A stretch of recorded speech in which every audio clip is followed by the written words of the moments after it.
All right, now.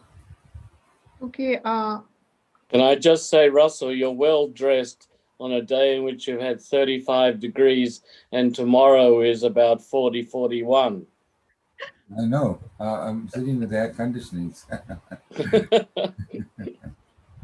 Yes, we have in Melbourne. We're having a hot, but we have a cool change tomorrow evening. Yes. We have 2 days. It's been a bit hot here. Okay, now. Dr. Mark is in, right? Mark is here. Yes, Mark is already here. No, I think he had gone out and come in again, so I've admitted Left him. us for a moment. Yeah. Hello, Deborah. Yeah. Mark, you want to do a sound check just to make sure? Lincoln to allow him in. Is he joining us? No. We can't hear you, Dr. Mark. Yeah, because if he comes, we'll let him in. He's got the. You've muted yourself. Yeah. Can you speak so that okay, if you call, we cannot hear you? Thank you for when I introduced him.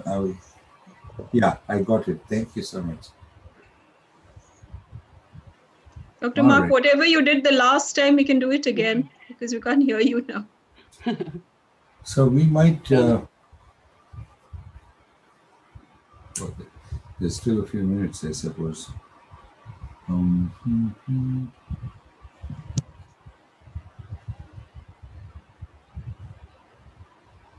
Dr. Sheena is not here. Sheena Egan and Dr. Lincoln. Lincoln is joining. That Deborah just rang me from Brazil. Okay. She is joining apparently.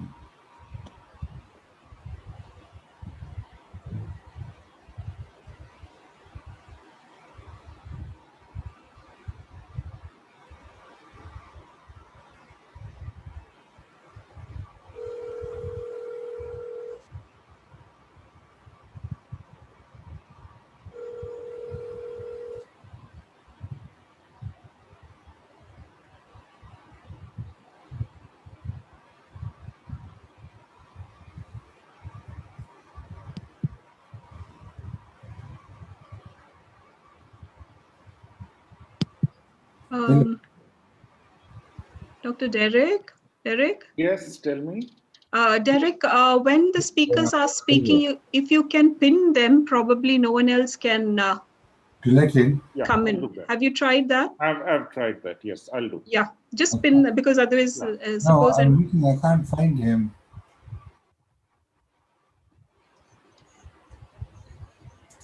Sheena Egan is there. I'm Sheena's looking coming. for his name. Is he with? Has he come in another name?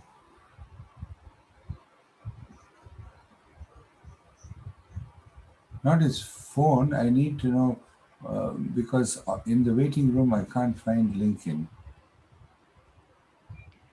Dr. Sheena, can you see us and hear us? Yeah. I can. Okay. Yes. And can you see and hear me? Yeah, we can. Yeah, okay, good. You're good. You're good. Okay, so hello Sheena, how are you? I was just trying to call you to see. Yeah, Lincoln is there. Good. Okay, so we're all set then. only Dr. Alvin who will come in. We don't know when, but it's okay. And yeah, from Brazil. So yeah. Okay, there we are. Okay, right. So we have it's. But I don't know whether let me put it is him or not. Who's There's that? another first name. Dr. Lincoln. Do you want to unmute yourself? Is he there? Yes, I see him. Yes. Can you unmute yourself, Dr. Lincoln? Dr. Lincoln from Brazil here in speaking clearly. I hope you'll listen to me. Okay? Yes, we can hear you. Yeah. Yes. Okay, thank you very much. I'll put my micro off, okay, in order to hear you. Okay. Thank you very much. Thank you. Lincoln, very good. Very good to see you, now. Is that right? Yeah, Dr. Mark, you're having a problem, is it? You're speaking on the phone? Yes. I am on the phone now. But you're not able to use the microphone on your computer? No, I'm using the phone as a runaround until I can fix it. Is this Can you acceptable? just check? Can you just check? It's okay, but can you check your speaker on the computer and see if the volume is up? Okay, we shall. I have done that. Okay, and you're not able to do it. Okay. Mark, did you try signing out and then mute the speakers on your computer, then unmute them and sign back in? I know that sounds ridiculous, but it has worked for me. This is the equivalent of plugging and unplugging and plugging it back in. I tried that last year for the whole year and it didn't work, but you know, maybe. I spent the whole year I looking can for do that. that. Yeah, I'll return shortly. All right. Okay. Just stay on the phone. That way we've at least got a line to you. Exactly. Oh, okay, good. Dr. Russell, we are exactly on time. Would So you we like should to start? There are two Yeah. more. Who are we waiting for? No, only JLL from India and Hong Kong. Hong Kong. Okay. I know that KK was joining us from, let's see. Okay, we might start. They may be there because some are on their cell phones. Yeah. You tell me when you're ready and I'll start the recording, and Mary, you can admit. Yeah. No, you can admit everyone. Dr. Russell, shall we? Yeah, start. Let's start. And then we can, okay. JLL is there. All right, I'm admitting everyone. Okay. The Indian So that'll take another couple of minutes in any case. Okay, Derek, can you make all our speakers co-host and mute the others, please? Yeah.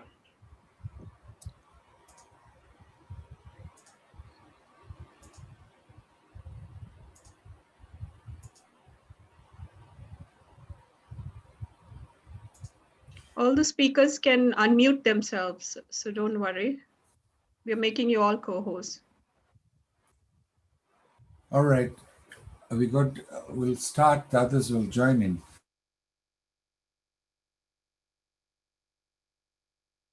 Just a minute, all the speakers will have to unmute themselves now. Dr. Russell as well. Okay, good. Yeah. Wait, I'll just start the recording and then you're.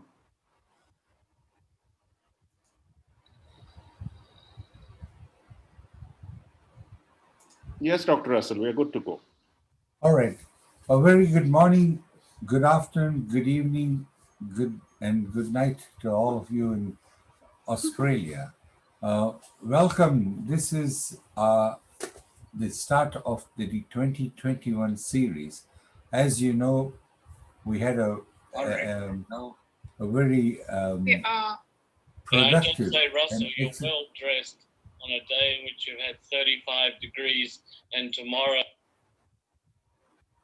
Yeah, yes.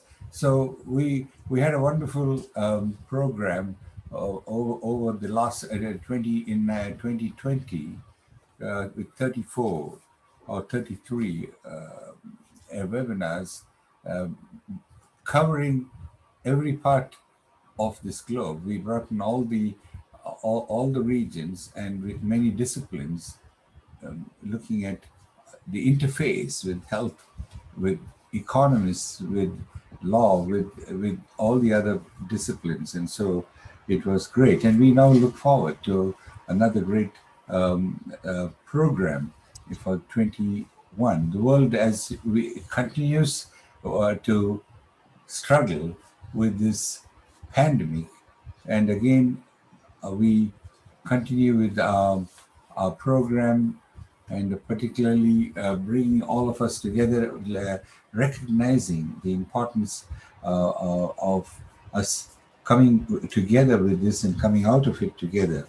So today we have a very important one, is that we are inaugurating the series 2021 series, and this is the 34th webinar. But very importantly, we also have we start off with the United Nations International Holocaust Remembrance Day that takes place on 27th. Now, we had some discussions on this, and we focused that this being on Sunday, which is the international panel discussion, we're sort of focusing on the importance. What do we learn from the Holocaust? And indeed, here we focus on the relevance, the contemporary relevance of bioethics and the Holocaust, reflections on the legacy of the doctor's trial at Nuremberg. We were to have that meeting on the 9th of December, but we've now brought this together. And today we are focusing a lot more on practice, research and practice. So we are delighted that we have with us Dr. David Babb, the current president of the World Medical Association. But very importantly, David has also been with us on this program, on the UNESCO program, UNESCO Chairs program, while he was the president-elect. And then in October, he took over as the president. So we are delighted to have you, David. And David is going to inaugurate the UNESCO to 2021 program, and in particular today's program on the contemporary relevance of bioethics and the Holocaust, reflections on the legacy of the doctor's trial. So that's what we're going to do. But before that, let me introduce first Professor Dr. Mary Matthew, my co-chair in this program, and Dr. and Colonel Derek D'Souza, Professor Derek D'Souza, who's also the chat. He looks after the moderation of the chat. And we've been doing this now for some time. So I'm going to ask Mary to welcome all of you. Thank you, Dr. Russell, and really lovely to see all of you back again in 2021. We had a wonderful 2020 in terms of the webinar and the discussions that we had that kept us all connected together. And here we are again in 2021, starting another round of talks, which are going to help us and meet a lot of people. And today's webinar is the first in this month. And we are delighted to have very distinguished speakers and guests to inaugurate and to talk about the United Nations International Holocaust Remembrance Day. So thank you. I thank all the speakers for some of you who have woken up very early in the morning to attend this webinar. And we want to tell our audience too, if you do have any questions, please do put it in the chat box so that we will address it after the session is over. We have two parts to this webinar today. The first half, we will have our speakers talking about the Holocaust and the various aspects of the Holocaust. And the second half will be a panel discussion. So thank you, Dr. Russell, and back to you. Derek, is there anything you want to say before Thank you, Dr. Russell. If you can notice and see, I have put a link into the chat box. That is the live streaming YouTube link of this complete session. So you can easily forward this to any of your friends on WhatsApp or any other social media, and they don't need to register. They can watch it wherever they are. Also, a complete recording of this session will also be visible on this link later on, so you can access it as and when you want. Thank you, and all the best. I'm sure we'll have a wonderful evening ahead. I want to also acknowledge Professor Amnon Kami, the chair, the head and chairholder of the UNESCO chair, who's here from Israel with us. Welcome, Amnon. Welcome to this program. Now, for all of you to know, we are going to have, after the inauguration and the comments by the president of the World Medical Association, we are going to have 3 short presentations focused on 3 areas, and we have an introduction by Stacy Gallant, who's part of our team here. So that's what we're going to do. So let me introduce to you Dr. David Babb is the president of the WMA from October 2020, and he's been a member of the World Medical Association Council from 2016 to 2019. I'm delighted to introduce and tell you that he's a board-certified family physician from Mountain Grove in Missouri, USA, and was the 172nd president of the American Medical Association from June 17 to June 18. And of course, Dr. Babb has interest in health-related human rights, promoting and defending the basic rights of patients and physicians, and importantly, workplace violence against healthcare providers. And of course, this is not limited only to the United States, and we know that is something that happens around the world. He served as the vice president of the regional operations for Mercy, with responsibility for 4 hospitals, 75 clinics, and more than 200 physicians and advanced practitioners. And of course, Mercy has been named as one of the top 5 large health systems in the United States each year from 16 to 19. And of course, Dr. David has a long history of service to organized medicine. And then I have Dr. Ottma Clover, who is the Secretary General of the World Medical Association. He's known to all of us. He's been several times on the UNESCO program and for many years. But importantly, for all of you who don't know, he has been an international medical relations and collaboration leader for more than 20 years, with experience, importantly, on medical ethics, health policy, government affairs, and management of relationships with patients, with other professionals, manufacturers, and indeed medical stakeholders. He has been the chief executive of the World Medical Association since 2005, and indeed prior to this move, he was served as the Deputy Secretary General and Secretary of the German Medical Association. And during this tenure, he was selected as a member of the Study Commission for Law and Ethics of Modern Medicine of the German Bundestag, or the Parliament. So welcome, Ottma, to this program. I'm delighted now to take you and introduce you to Matt Weiner, who's here with us. He's the director of the Center for Bioethics and Humanities and a professor at the University of Colorado School of Medicine and Colorado School of Public Health, and works at the Ansuit Medical Campus. I'm delighted to introduce and have him. He got up at 5:30 to allow me in Australia to join you at 11:30, so we're all on the same day. So welcome, Matt. And then I have indeed Dr. Mark Levine, is an internalist at Aurora, Colorado University at the University of Colorado Hospital. And importantly, he's also the past chair of the Council on Ethical and Judicial Affairs at the American Medical Association, and has a long interest in this aspect in bioethics. So welcome, Mark. And I'm now very happy to introduce Professor Ashley Fernandez. Ashley Fernandez is the director at the Center for Bioethics at the Ohio State University College of Medicine, and he's a professor of pediatrics at the Nationwide Children's Hospital.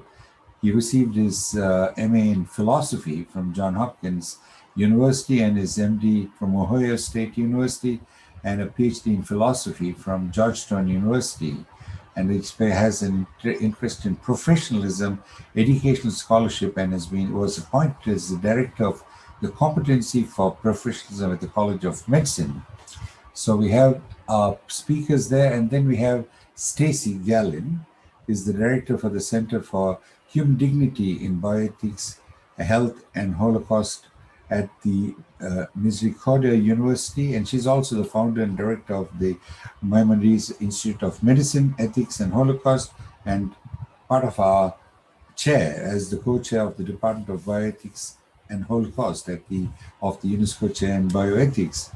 And Stacy is part of this program on our committee and has been organizing our programs. I will, before I hand call over, I'd like to quickly introduce the others here. Dr. Professor Baroness Elora Finley. She waves out. She's part of our team, but more importantly, she's the past president, member of the House of Lords of the British Parliament, and past president of the British Medical Association and the executive of the BMA. She's the professor of palliative medicine at Cardiff University, and has been very important in the area of end-of-life decisions and so forth. So welcome, Elora. She's also part of our program and our team here. Then we have Dr. Angelique. Angelique is the president of the National Council of the South African Medical Association, and she's a family physician, and she's going to take part in as one of the international panel members here. And Professor Dr. Jailal, the new president of the Indian Medical Association, but very long time involved, over 4 years or 5 years involved with the UNESCO program, heads the IMA UNESCO program in India, and he is a surgeon, a very active surgeon and a teacher, professor of surgery. Welcome, Dr. Jailal, into our program today. And we should have Lincoln. Where is our Lincoln Lopez Ferreira from Brazil? I think Lincoln is the president. If I remember, Lincoln, you are the president of the you're currently the president of the Ibero Latin American and Caribbean Medical Federation, and it has also been with the Brazilian Medical Association. So, and he's, I understand you're a gastrointestinal surgeon and former president of the Brazilian Medical Association, and he's going to be an important international panelist for this in the program. And we still have Dr. Alvin Chang, who's from Hong Kong. He's from the International Affairs of the Hong Kong Medical Association, but he's also representing the Confederation. There's Alvin Chan, who is the treasurer and represents the Confederation of the Medical Associations of Asia and Oceania. So that's our panel today. So with this, and of course, Mary Matthew. Dr. Sheena was introduced. Oh, sorry. And we have Sheena. I'm extremely sorry. Sheena Egan, Professor Sheena Egan is the ethicist from the Brody School of Medicine in East Carolina University, but she's also head of a unit of the UNESCO chair in bioethics, and she's joining the panel from an ethicist point of view. And we have the presidents of various medical associations are coming from covering all the regions of the world. So that takes us through this whole program of introduction. Now, I'm going to hand this now to David, because I was going to say something about the doctor's trial and the Nuremberg, but I think in more of time, we're going to have David, we're going to have Stacy introduce that. And just for all of you to know, we will have 3 presentations. Very importantly, the first presentation, setting the scene, is going to be by none other than Ottma, our Dr. Ottma, the Secretary General, and his presentation is going to be how did doctors' trial at Nuremberg and the creation of the Nuremberg Code impact in the development of the Declaration of Helsinki and the protection of human dignity and human rights. So that will be setting the scene with Dr. Ottma Clover from Germany, but from the WMA. And then we'll have Dr. Matthew Weiner and Mark Levine present on how has the legacy of the doctor's trial impacted education in bioethics and healthcare professions. And then we'll have a presentation on how has the legacy of the doctor's trial influenced the rights and responsibilities of physicians, indeed to uphold bioethical values in medical practice. And I said this session is focusing on practice.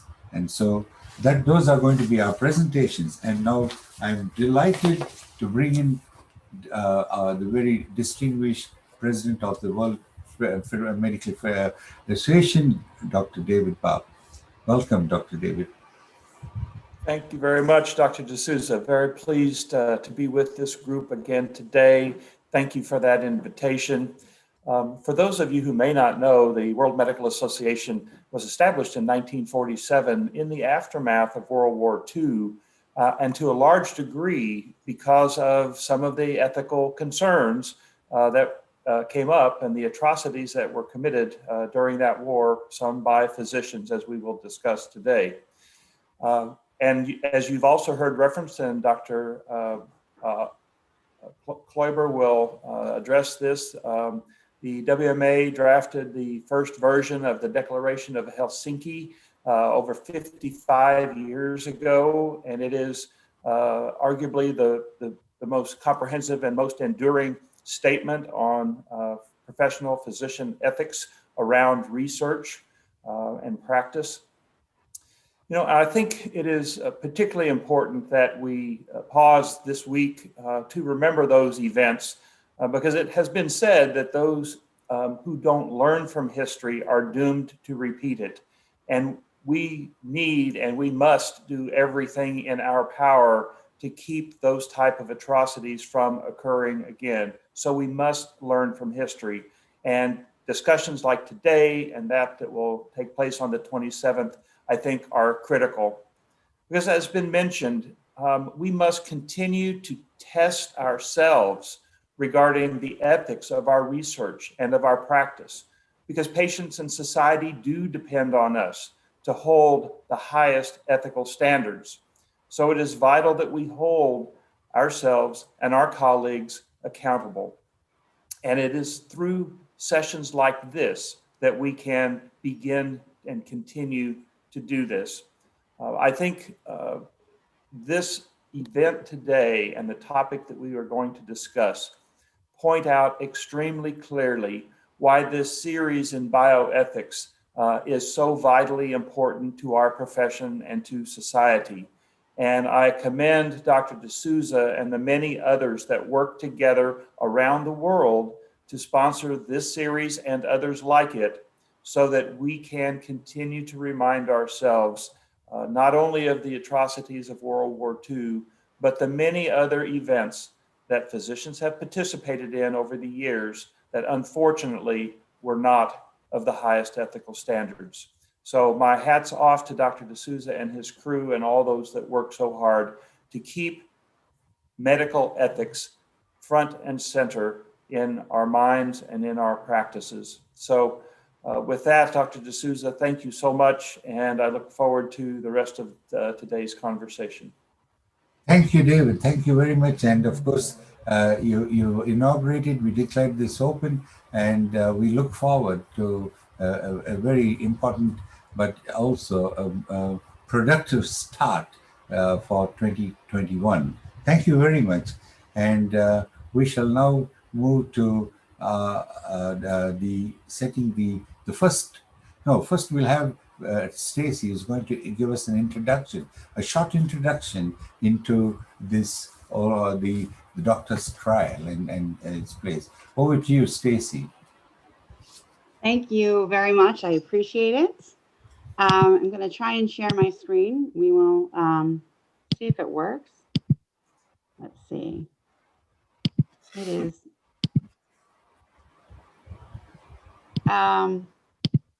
Derek, it is not allowing me. It's just saying one participant can share at a time, but it's not actually letting me share. There's someone else who's sharing, Derek. Stacy, you're the co-host, right? Can you try now? There you go. Still not letting me. Okay, what you can do is, Derek, can you remove the spotlight? I've made it. Can you remove the spotlight? Yeah, try now. Tracy? No? Would you like to send your PowerPoint to Derek? I mean, I think I could do it without the PowerPoint. It's fine. Yeah, And I will just a minute. Go ahead and wait. Derek is trying to sort it out. No, it says multiple participant. 1 second, just let me see your status. Just give me a sec.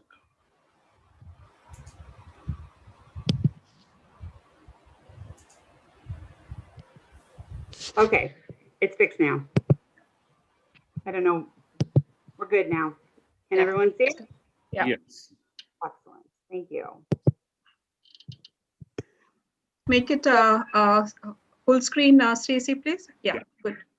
Full screen, yes, excellent. Thank you very much. So first and foremost, thank you to Professor Carmi, to Dr. Russell, Dr. Mary, Dr. Derek, and everyone for your hard work and assistance in organizing this important event as we commemorate International Holocaust Remembrance Day. Thank you so much to Dr. Barbie and Dr. Clover and our esteemed presenters, panelists, and guests for your recognition of this topic and its relevance for modern society. This is something that is a very important topic, and those of us here today firmly believe that it's something that we need to continue to discuss because of its implications for modern society. I'm going to provide just a short background so that kind of we're all starting at the same place, and then my colleagues will take it from there. So I think the most important thing when we're talking about physician participation in the Holocaust is the big question: how could those who took an oath to heal transform into killers? And what are the implications of the systemic participation of medicine for current society? So many people assume that this was just an example of medicine gone mad, or it was, a couple of rogue physicians. But to think that it's a dangerous mistake, because it really ignores, as I said, the fact that this was a systemic problem. This was really ran through the entire thread of medicine and science. So without going too deep into kind of the background and the history of this, I think something that's really important to understand is this paradigm shift in medical ethics that took place in Nazi Germany. There were medical ethics. So many people think that, how could something like this happen? There must have been no ethics at all. But there were medical ethics. It was just a different medical ethics than what we're seeing or what we know of today. The shift in medical ethics from caring for the individual to caring for society supported this idea of subverting individual rights in favor of societal progress. So the idea of the doctor-patient relationship being at the center of medicine, the idea of someone comes to you at their most vulnerable in need of help, that idea was no longer at the heart of medicine. And instead, the idea was, what can be done to strengthen the nation of Germany during this wartime? The scientific or medical ideal of using genetics to better society, the concept of eugenics that most of us are familiar with, and the goal being using science and medicine to gain total control of the biological process of evolution to ensure the health and the strength of the German nation. If you can understand all of that, right, which is, I am obviously oversimplifying this, then it becomes kind of the first step in understanding that physicians were instrumental in instituting a system of identifying, labeling, notifying, transporting, persecuting, and murdering millions of people. Not just Jewish people, but those that were considered unfit, whether they were considered unfit because they were mentally unfit, physically unfit, or racially unfit, right? And that's really, really important to understand, because the idea of labeling, the idea of a hierarchy of human life is really important to understand, both from a historical perspective and from our current issue perspective. So what did physicians during the Holocaust do? Most of the time, people just assume that it was medical experimentation, but it was so much more. As I said, it was these systemic issues. And so here are just a few examples. So I think it's important to understand that there was provided this scientific justification for public policy measures, because when we talk about the systemic, you have to talk from the beginning to the end. So the first bullet point being provided the scientific justification for public policy measures, and the last bullet point being operated the gas chambers that killed millions of innocent victims, and then everything that happened in between. And when we talk about enforcing public policies, right? So we're not just talking about individual practice, we're talking about public policy. That's really important to understand. It's important to understand the reach here, right? It wasn't just, as I said, one doctor here, one doctor there. It was coming everywhere, and it was this confluence of medicine and politics that really made things so dangerous. So after we learn about this abrogation of ethics that took place, people are, understandably shocked. And we have the doctor's trial at Nuremberg. And in the opening of the doctor's trial, we have Chief Prosecutor Brigadier General Telford Taylor, who says the defendants in this case are charged with murders, tortures, and other atrocities committed in the name of medical science.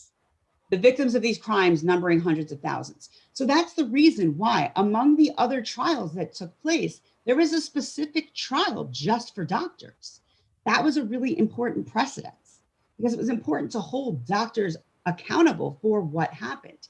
This was kind of the recognition that doctors played a huge role in what happened, and that with this great power that enabled them to do these things, they also needed to be held accountable.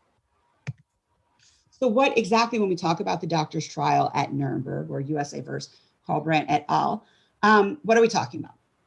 So December 9th, 1946, an American military tribunal opened criminal proceedings against 23 leading German physicians and administrators, it wasn't just physicians, for their willing participation. And that's important, willing participation in war crimes and crimes against humanity. These people were not forced. It was willing participation. So after almost 140 days of proceedings, including the testimony of 85 witnesses and the submission of almost 1,500 documents, the American judges pronounced their verdict on August 20th, 1947. During this time, during the proceedings, the defense argued that the experiments conducted by Nazi doctors didn't differ much from previous American or German ones, right? And that they could only be understood in context of German medical ethics. You had to go back and understand, as I said, that there was something called German medical ethics, and that in fact, German medical ethics and German medical education was really at the top of medical education in the world at the time. That there was no international law or code outlining the difference between what was legal and what was illegal. What happened? 16 of the doctors were found guilty and 7 were sentenced to death. Typically, in a trial, for any of you, who may have a legal background, what do, right? You say guilty or innocent. But the tribunal here did not only do that, and that's really important. The tribunal did not only focus on the criminality of the physician's behavior, because this was so shocking. This, not just what they were learning from the witnesses and what they were learning from the documentation, but also the idea that something like this could happen, and something like this could happen unchecked. So they attempted to address these broader issues of ethics in medical research, and ultimately established a set of principles of human experimentation, the goal being that it would serve as a code of ethics, but that hopefully also it would be ingrained in international humanitarian law. Andrew C. Ivey, testifying for the prosecution in the doctor's trial, said, had the profession taken a strong stand against the mass killing of sick Germans before the war, because remember what I said, right? This wasn't only about killing Jewish people. It is conceivable that the entire idea and technique of death factories for genocide would not have materialized. So he's talking again about this slippery slope, this idea that, it started in one place and no one stopped it. No one stood up and said, this isn't right. So it implies an inherent ethical responsibility on the part of the profession, which then led to the birth of modern bioethics and the creation of the Nuremberg Code. The Nuremberg Declaration of the 2012 German Medical Assembly. Very, very important, right? In contrast to assumptions still widely held today, the impetus for these most grievous violations of human rights did not originate from the political authorities, but from physicians themselves. These crimes were not the acts of individual physicians, but were carried out with the participation of leading representatives of the established medical profession and professional medical societies, as well as with significant involvement by distinguished medical academics, members of renowned biomedical research institutions. These human rights violations committed by National Socialist medicine have left a lasting impact and raised questions concerning the self-perception of physicians, their professional actions, and medical ethics. So again, this was not an example of medicine gone mad, of a few rogue doctors. This was systemic. This was a confluence of medicine and politics, and this left a lasting impact. It still matters today. So why are we doing this program? What is the legacy and what lessons can we learn? We must learn from history. And perhaps more importantly, we must not be indifferent to what is happening today, right? We're always cautious not to overuse the Nazi analogy, but we have to look to the past to inform our current issues in society. Respect for the individual should always be given priority over societal or technological progress. The field of medicine and those who practice it hold great power. And with great power comes great responsibility. We must always remember this fact. We are all members of humankind, entitled to be treated with dignity and respect. However, that also means that we have a responsibility to treat others with dignity and respect. That's true today when we're talking about bioethics, but that's true, I think, across the board. And Holocaust education must transcend boundaries. It's not just something solely about history. It's not just something solely about Jewish history. It's something that matters for everyone. When I spoke about this with Dr. Russell, I said we must include people from all walks of life, from everywhere. We have to have, international, interfaith, intergenerational, interprofessional people represented here today, because it's the history of humankind and the future of humankind.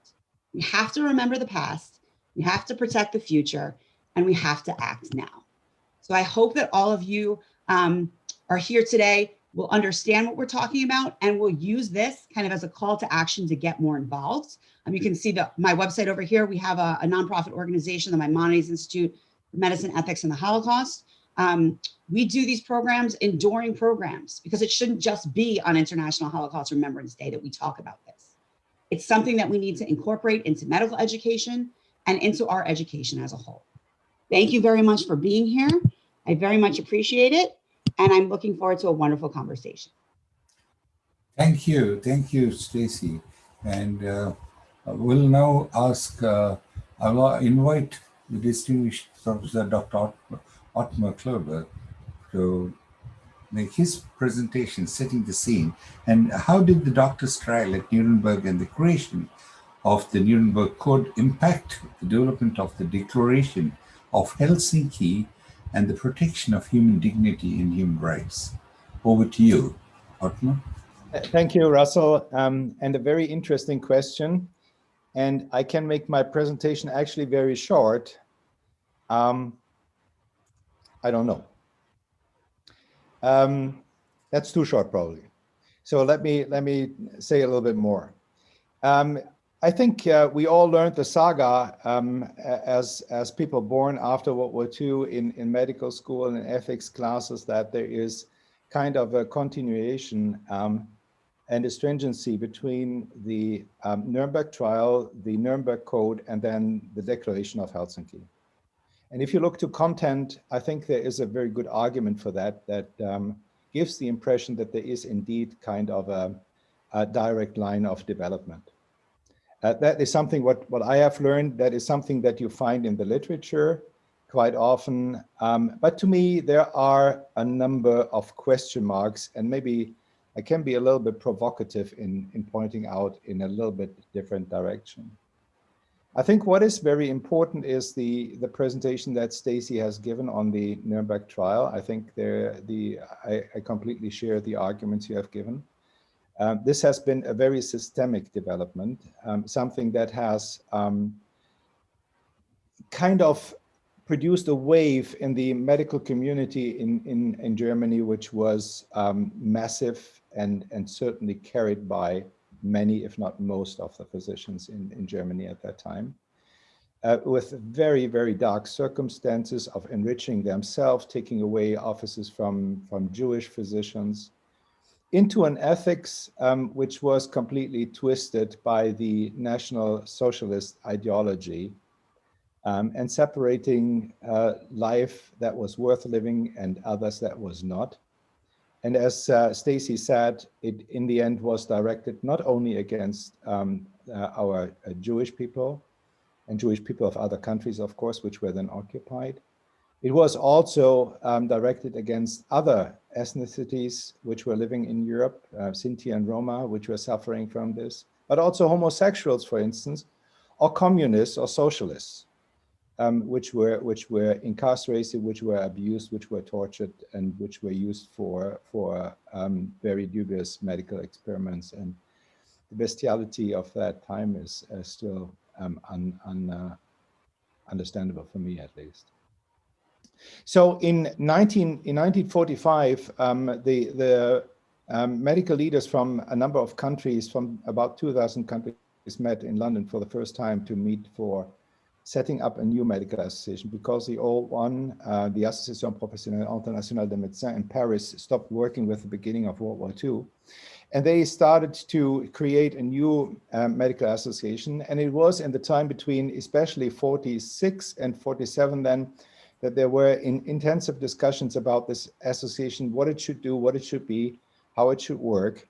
And it was finally founded exactly 1 month after the verdicts in the Nuremberg case on September 18th of 1947. And for the next years, the abuse of medicine in my own country, in Germany, became the core part of the discussions for the World Medical Association, including the fact that there was a number of members then, of the new members of this new organizations, which didn't like the idea that Germany ever should be a part of this organization. And it took then until the beginning of the 50s that finally the German Medical Association could enter the World Medical Association and could become a member of that organization, after very clearly distancing itself from the Nazi past.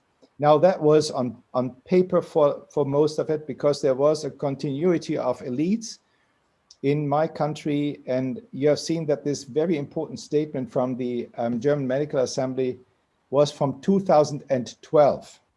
So that's just 9 years ago that there finally was a process which took over 20 years in dealing with those questions, came to this conclusion, and it's not an end, it's still a process that is going on. Now, in Germany, and I think that is also very important, and that's not only in Germany, that is probably true for many other countries, there have been very clear ideas about patient autonomy, actually, and self-determination, but also about the rules of medical experimentation before. In Germany, actually, in 1894, the Imperial Court of Germany very clearly defined the patient autonomy, and that a doctor cannot do anything against a patient's will, whether that is an experiment or even a very benevolent treatment. And there was a very excellent case showing this at its extremes, where a doctor virtually saved the life of a child, although the father had denied the doctor to operate the child. And yet the doctor in the end was sentenced because he acted against the will of the patient, in this case, the legal representative of that girl. So this was very clear, and it was then even more clear in 1900 when the Prussian government made a very clear regulation on medical experimentation, again saying that people have to have their free will given and their free consent given to be part of experimentation, of any experimentation, which was then after an incident with a vaccination, with a BCG vaccination in Lübeck in Germany, where 77 children died, was reaffirmed that there has to be a consent in order to go into an experimentation or into any type of medical medical treatment. So all of this, which was a very clear system of protection, which was there, suddenly vanished when it came to the question of experimentation of these racial and very twisted ideas within the Nazi time. And as Stacy rightfully said, that was something that was carried systematically. It was not just a few weird people who did this. I think there was a big misunderstanding of that this was okay and could be done.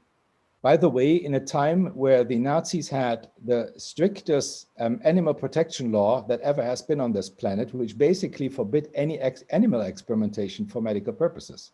At the same time, I mean, this is weird and very difficult to understand.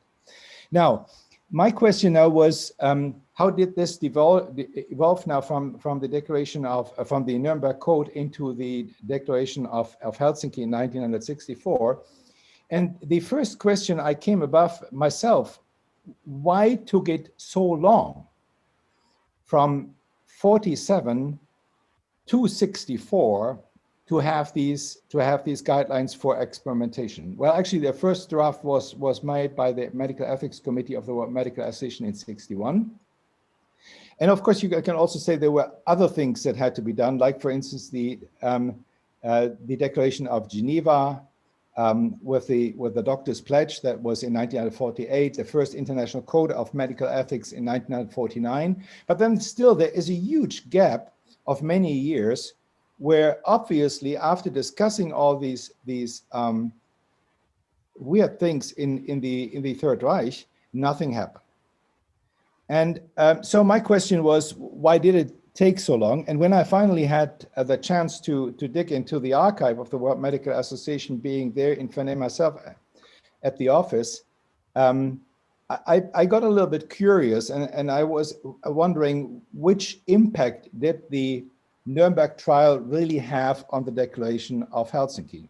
Now, looking to the content, I think that is very clear. There is a continuum of ideas about protection, informed consent, non-maleficence, beneficence. That is clearly in those documents in there. But what made the gap?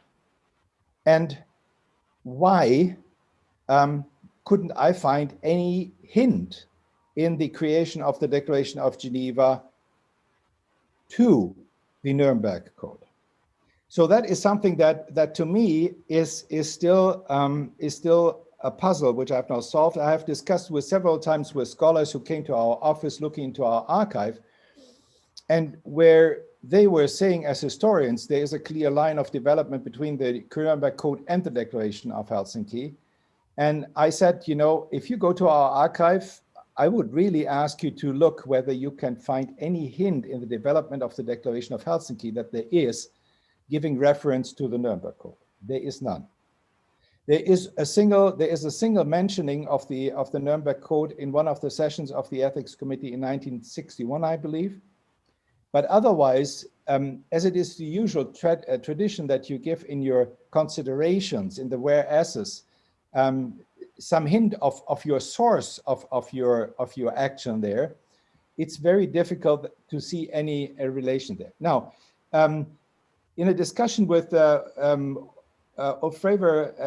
Fravor and Ulf Schmidt, who have been looking into this very closely into this development, there is obviously a personal relationship between one of the advisors of the court, of the experts, I'm not sure whether it was Ivy or Alexander, who was a father-in-law of one of the drafters of the Declaration of Helsinki. Now, that may be a relation there, but still I would have expected that there is kind of a consideration that brings back to the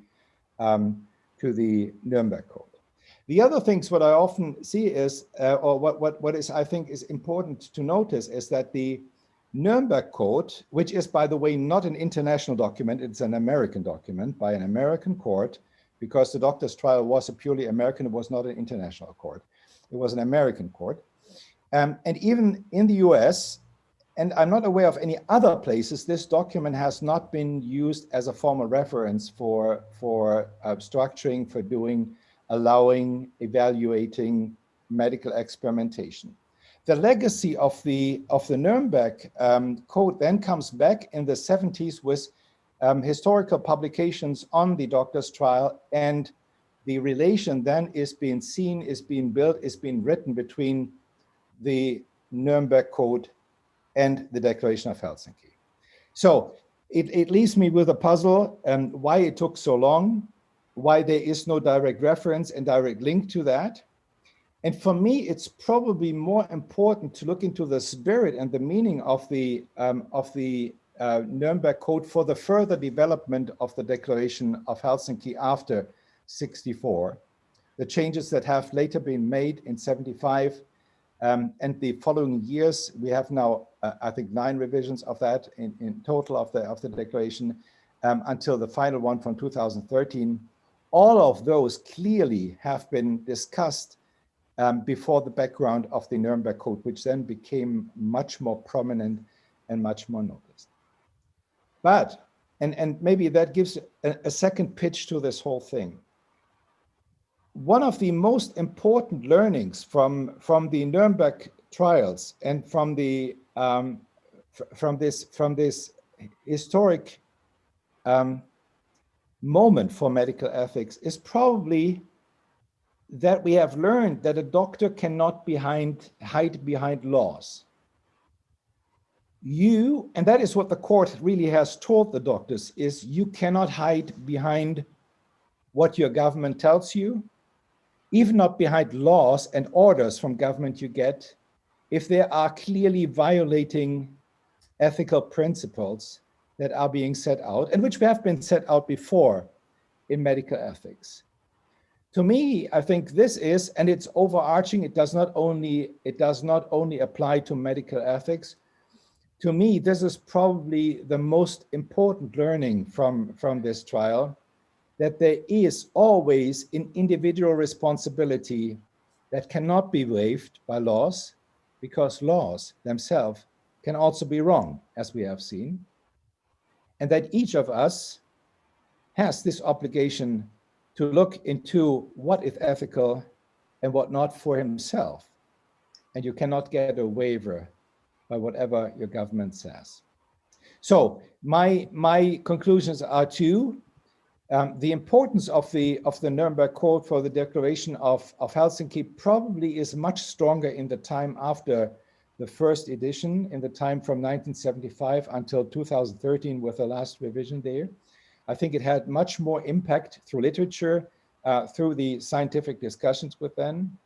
And second, the impact of the Nuremberg trial to medical ethics and to the meaning and importance of medical ethics reaches far beyond the research application of the Nuremberg Code, but reaches into our everyday life to look what is ethical and what we really can justify when dealing with our patients, but also our communities.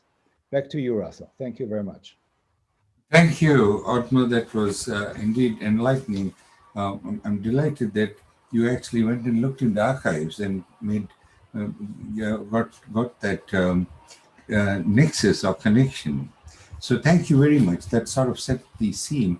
And now I'm delighted to bring distinguished Dr. Matt Weiner and Dr. Mark Levine, who are going to bring in the connection with teaching, I think, that how did it impact on education of bioethics and in the healthcare profession. Over to you, both Matt and Mark. Thank you so much, Dr. Russell, and a special thanks to Stacy Gallen, by the way, for having introduced us only recently. I feel very honored to be a part of the presentations today. And Ottmar, that was an amazing presentation, really very helpful. So we've been asked, Mark and I, to say a few words about how the legacy of the doctor's trial has affected education in the health professions and in bioethics. And one way to break this question down is to think about the impact of the trial on how we teach the ethics of medical research, and then on how we teach the ethics of medical practice, because it's really been, it's had very different impacts in those two domains. And each of those brings out some educational challenges that are posed by trying to teach this history.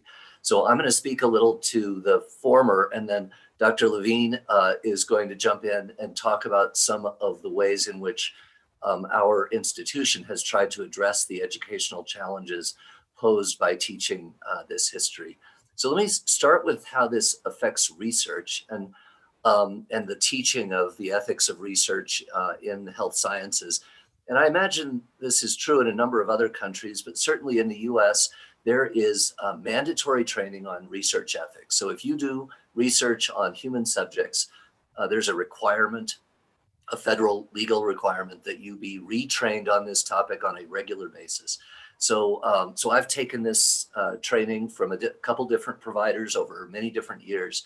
And I can say it always starts with Nuremberg and with the medical crimes of the Nazi doctors. So this is a part of the sort of preamble to the training for medical researchers. And it's typically in sort of a section that addresses why do we need special attention to the ethics of human subjects research. And in some cases, Nuremberg is the entire argument that is mentioned in terms of why we need research ethics. Not usually, usually there's a little bit more, but I would say the typical path here is that we see Nuremberg portrayed as sort of the terrible origin of the need for research ethics training. And then that terrible origin is followed by some additional sort of confirmatory experiences, like the US Public Health Service study at Tuskegee, or the Willowbrook experiments, or the Acres of Skin, the Army experiments, all post-World War II, post-Nuremberg, that sort of confirm why it is that it's important for us to train researchers on the ethics of research. And in general, it's, I would say, uncommon for research ethics training to start any earlier than the Nuremberg trials, although many, if not all of the people on this webinar are going to know that you easily could start with research ethics prior to Nuremberg. Dr. Clover mentioned a couple of instances in which you could have started the history. You could start at Stateville Prison, which was one of the experimental investigations that was sort of laid out as a counterpoint by the defense attorneys at Nuremberg. You could start with Walter Reed's famous yellow fever experiments. There are many others, right? So one way I think in which the Nuremberg trial affects training in research ethics is that it placed such a strong marker in the timeline of the development of research ethics, which is important. But it's also the case that that big marker has probably prevented some training programs from really seeing the larger arc of the evolution of research ethics internationally. And of course, as has sort of been alluded to, and I'm sure we will hear more about this, just because we often date the origins of formal considerations of research ethics to the Nuremberg Code does not mean that researchers actually paid attention to that code when they went on to design research trials, right? So many people famously ignored the Nuremberg Code, thinking it applicable only to the Nazi monsters for whom it was written, but not applicable to themselves because they were fine, upstanding human beings and they couldn't possibly be accused of doing the kinds of things Nazis did. So, so that's a word about how it has affected training on research ethics. Now let me say how it has affected training on the ethics of medical practice. And here, it's actually harder to see the clear connections.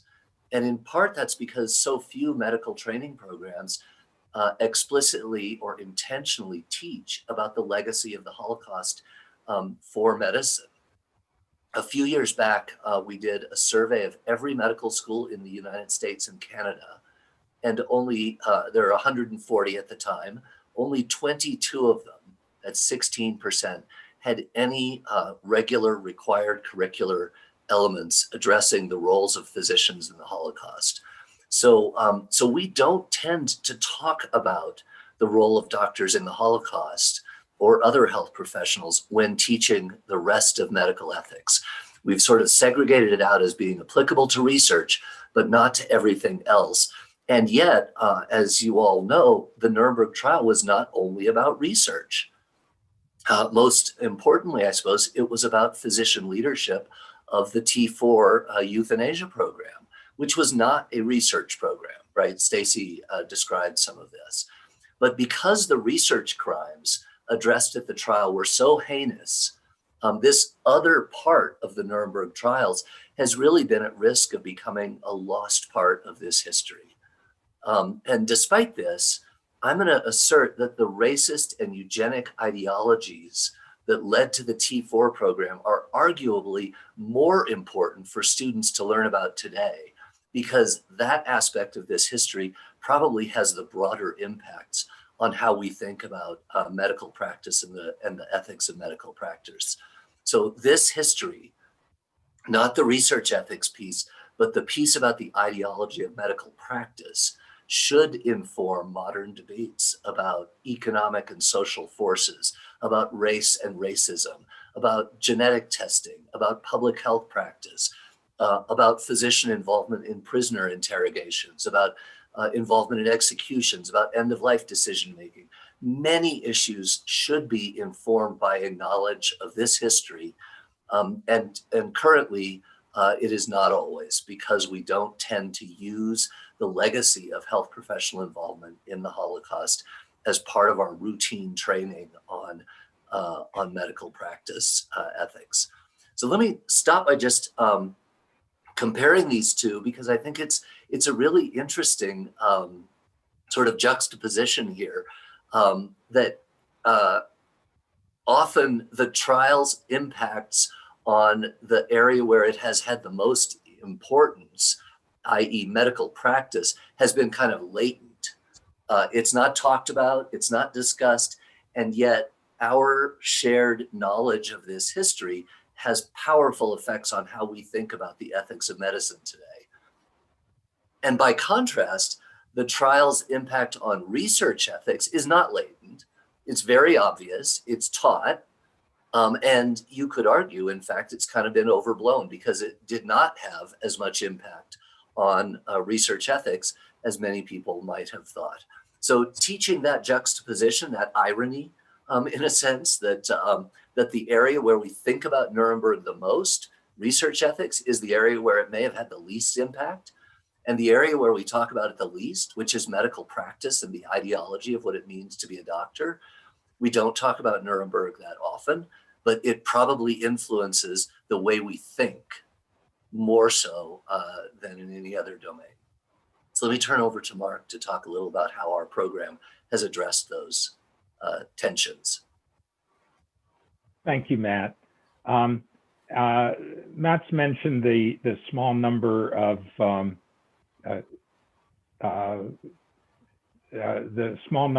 medical schools in North America that require teaching the lessons from the participation of medical professionals in the Nazi era atrocities. At the University of Colorado, we have recognized the necessity that health professional students learn the lessons of the history and have accepted the challenge of treating it, of teaching it. Yet teaching it is not easy. Not only is the content voluminous and complex, it is also difficult to find faculty with sufficient expertise who are prepared to teach it. And it's difficult also for the students to comprehend the enormity of the atrocities perpetrated by the medical professionals, and to grasp that as aspiring professionals themselves, they are subject to similar influences and pressures to those that resulted in the abhorrent behavior of Nazi-era health professionals. And it wasn't just physicians. One of the most challenging issues to deal with is the small amount of dedicated curricular time devoted to ethics and professionalism, and the even smaller amount of time, if any, that's devoted to the teaching of medical history. Our program is multi-professional. and is taught not only to medical students, also to students of dentistry, nursing, pharmacy, physical therapy, public health, and other disciplines, and also on other campuses of the university and to the broader public. We present an annual cycle of activities, including a student writing contest and multiple campus and community educational opportunities. There's an annual International Day of Remembrance lecture, which actually will be held later this week on January 27th. And then during the April National Week of Remembrance for Victims of the Holocaust, we invite nationally recognized keynote speakers to participate, national and internationally recognized keynote speakers to participate in several days of activities such as lectures and panel discussions, community events, art gallery exhibits, and musical performances across multiple University of Colorado campuses. The focus of these programs extends beyond the Holocaust to also address other genocides. The program benefits from stewardship by an advisory group, which includes academicians, but also community members, students, clinicians, staff, and members of partner organizations. There's also a group of community members and academicians that meets regularly to discuss the lessons of the Holocaust and produces writings, panel discussions, and other programming to increase student and public awareness of the lessons.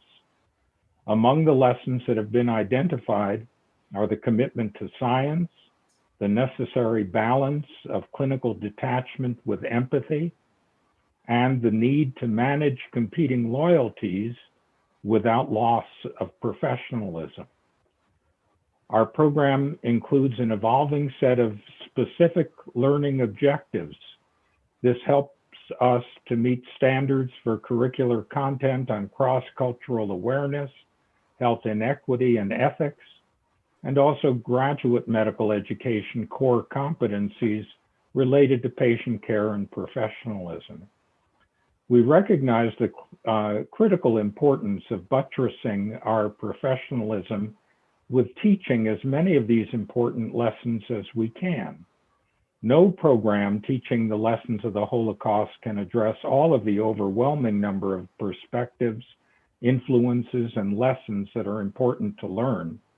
Many scholars have devoted their lives to this and still consider their learnings incomplete.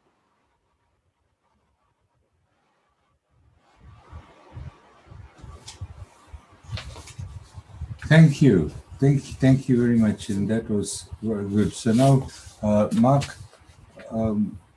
we will now move to Ashley, Professor Ashley Fernandez. You're going to talk to us, present the legacy. How did the legacy of the doctor's trial impact education? No, you're going to be presenting on the actual legacy influencing the rights and responsibilities of physicians to uphold the bioethical values in medical practice.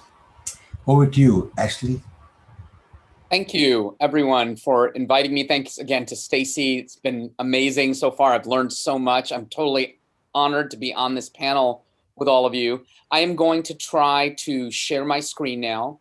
So give me 1 second.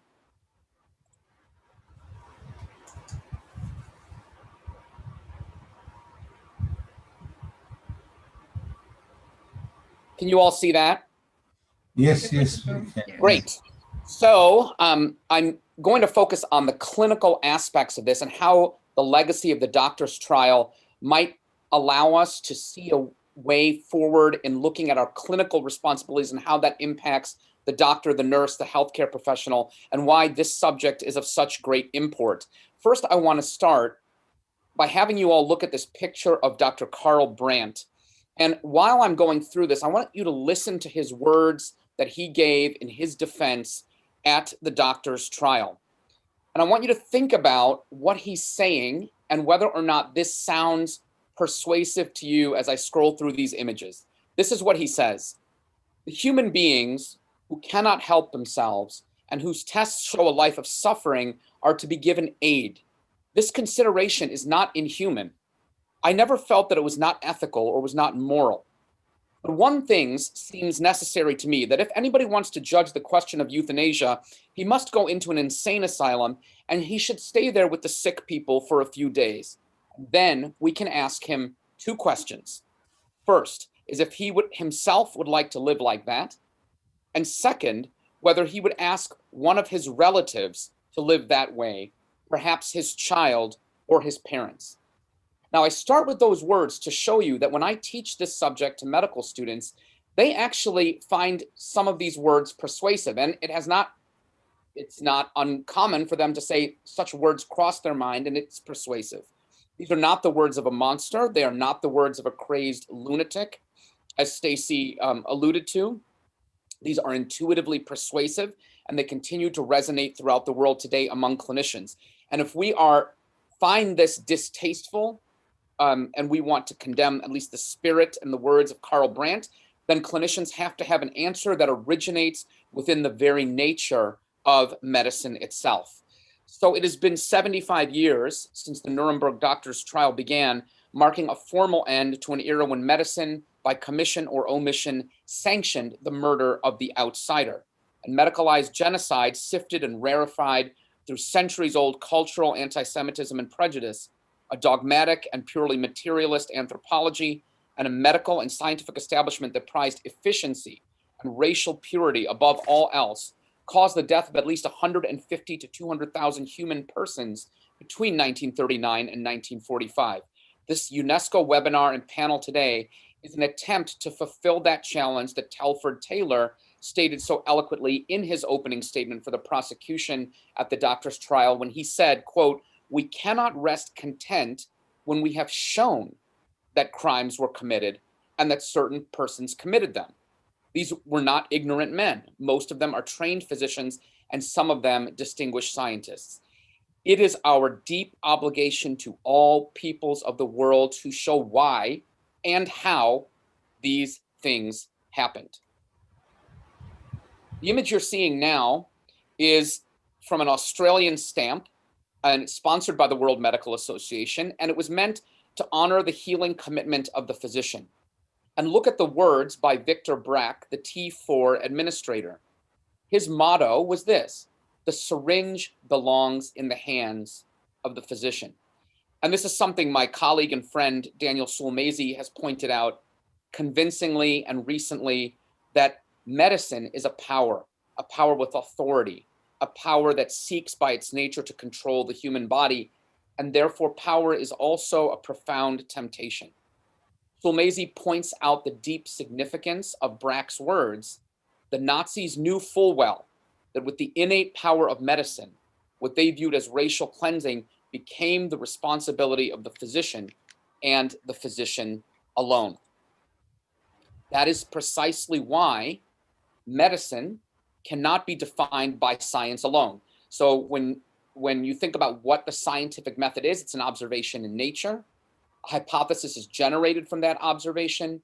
Empirical experiments are created to try to falsify or nullify that hypothesis. And when you can't, it becomes a theory and science moves forward. None of that can answer the question of whether medicine, clinical practice, basic sciences are, quote, good or not good as an evaluative or moral term. Medicine can't be defined by science alone because it involves relationships and it involves an interaction with the human person. This is precisely why someone like Albert Einstein himself said, we should take care not to make the intellect our God. It has, of course, powerful muscles, but no personality. And it should make us wary of phrases that we hear even today when we say, you should, quote, follow the science, thank you, science says to do this, as if science has become now this omnipotent, omniscient, and omnibenevolent person, which we cannot question. Medicine and science, with all of their power, still need moral philosophy and ethics precisely because they act on a human person. Now, in addition to power, the physician then finds himself, as I've suggested, in a relationship with another person and publicly commits to the good of that person. This is the nature of the profession, to publicly commit to an oath of service. So the bioethical values of the medical profession are sustained within the physician-patient relationship, with the doctor promising to act for the good of the patient. And then the question becomes, what does the good of the patient actually mean? My mentor and the late Edmund Pellegrino, Dr. Edmund Pellegrino from Georgetown, had outlined 4 historic goods that the physician has always sought. The good as the patient sees it, that is patient autonomy, the biomedical or physiologic good of the person, the good of the person as a person, that is what promotes their human flourishing, and finally, the spiritual good of the person. And if you look at those 4 things on the screen on your left, it's pretty clear that medical education today, at least in the United States, focuses almost primarily on those top 2 things. But in spite of that, the clinician is meant to look at all 4 goods, and nowhere in this list of goods are things like health systems, the benefit of one race, culture, or ethnicity over another, or political entities. So this is the goods of the patient that the physician is supposed to seek is not an innocuous fact. In fact, physicians have an ethical responsibility to uphold the rights of the vulnerable patient, perhaps especially when they are threatened by the priorities of health systems, cultures, and political entities. Nowhere is the physician supposed to look out for efficiency above the patient's good, or cost cutting above the patient's own good, or this race, this citizenship, this particular culture over another. Nowhere does it say we should yield to pressure from governments to euthanize, to sterilize, to vilify, to torture, or to condemn, all for some other good. The doctor's trials mark the beginning of a moral reckoning for the medical profession, which has to continue. These moral lessons of the Holocaust must be seen as dynamic, nimble, ever-changing, guiding us at once to navigate the future of medical ethics and to reflect and recommit to medicine's authentic foundations. Remembering the persons who suffered in the Shoah points backwards and forwards simultaneously. It both deepens our appreciation for what was, but also for what ought to be. Remembrance is vital to honor the victims and survivors of medical experimentation and genocide, and to repersonalize, to restore forever the recognition of inherent dignity that was transiently but seriously eclipsed. Now, if any of you go to Washington, D.C. and you visit the U.S. Holocaust Memorial Museum, you'll receive a passport, what they call a passport, as you begin to walk through. And it briefly tells the story of a victim of the Holocaust, complete with the person's picture. The resonance of this visual and historical remembrance cannot be understated. Remembrance of this sort can be viewed as a moral imperative of accountability that also teaches us and in the process changes us. But for those of you like me that are involved in clinical care, remembrance also has to point forward. In medical education, we're always fond of the notion of promoting this idea of the clinical, quote, lifelong learner, end quote, but much rarer, as Matthew and Mark have pointed out, is that concept applied to moral learning. The farther we move in history away from physician atrocities in the Holocaust, and as the last survivors pass into history, the more apt we are to forget them, or worse, to want to forget them.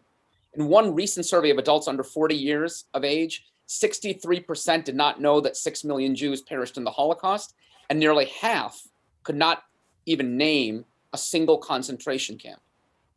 So I've already called for universal required Holocaust education in every medical school, because I believe that reading and teaching the narratives of men and women who suffered at the hands of physicians can remind us of what our authentic responsibilities are, that power is not abstract, and that a sharpened and free conscience can move us ever forward in what medicine ought to be.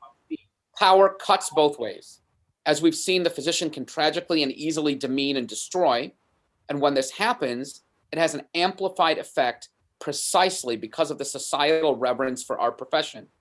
And yet, the physician also has the ability to perform an outsized good through humility, kindness, patience, integrity, and generosity of spirit. For this reason, the rights and responsibilities of physicians to uphold the bioethical values in society rather than of society should be reaffirmed with intention. For the values of the profession, just like the nature of the human person, is indeed transcendent. They are both aspirational and inspirational. My hope is that education in medical ethics after the Holocaust for clinicians will be seen as our moral aid in truly advocating for the rights and dignity of patients, particularly those deemed vulnerable or even disposable in our society today. Perpetual remembrance of our profession's role in the Shoah is the atonement that we must make to preserve and advocate for all bioethical values in the future. And that is all for me. Thank you. Thank you, Ashley. Thank you very much. Very interesting, very thoughtful, provoking.